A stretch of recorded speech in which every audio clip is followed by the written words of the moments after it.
Hi, and welcome to LB0 Fox India Norwegian Ham Ventures. I'm Morten, LB0 Fox India. And what you see here is the station controller from Sierra Radio Systems and George KJ6VU. I made a couple of videos on that, so I'm not going to go into the system. But this whole system is to control whatever the radio does not control in your shack remotely. And you do that through a Node-RED web interface. And no matter how much I like web interfaces, real estate on my screen is always at a premium. So I've been looking at ways to make this easier and have, let's call it a physical interface. Let's call it a station controller.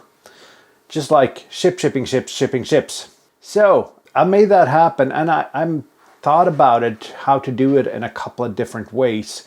My first thought was using the Stream Deck, but that takes time to make something work for the Stream Deck, and I wanted something simple. So let's move on to the other side of the desk, and I'll show you what I've made. And first of all, let me just show you my screen, and I know it's a little bit burned out here because of all the white and my need to get the lighting as good as possible, but what I have here is a lot of ham radio applications, and somewhere in here I have a web browser, but I need to have a tab open with the station controller, and I could move the tab over to the other screen. On the other screen I have my Flex Radio interface.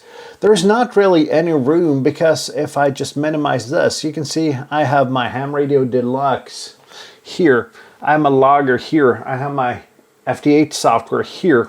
And then I have the Flex Radio. So I really want to free up as much real estate on the screen as possible.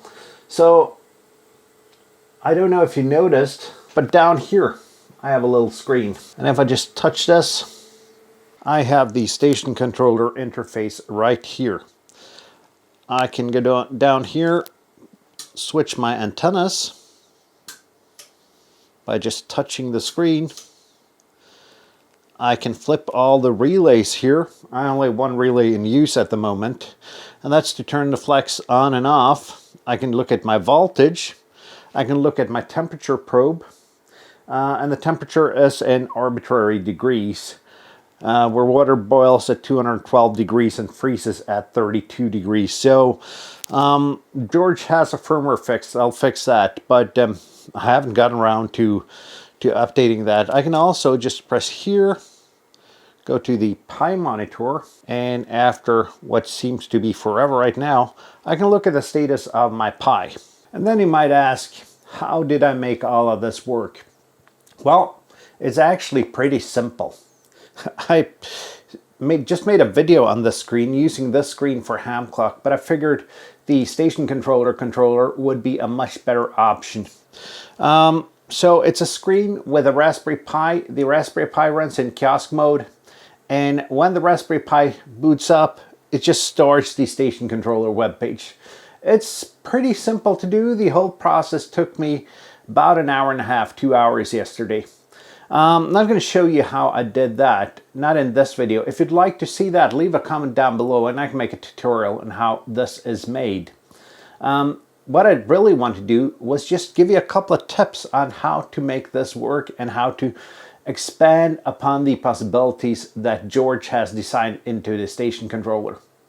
If you're looking for this little screen, I'll leave an affiliate link down below over to AliExpress. It's about $30. It's a really good buy, especially if you have a Raspberry Pi laying around like I did.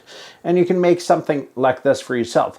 Not necessarily for the station controller, but just to have a control surface for anything in your shack that can be remote control, either over web or some kind of Linux software.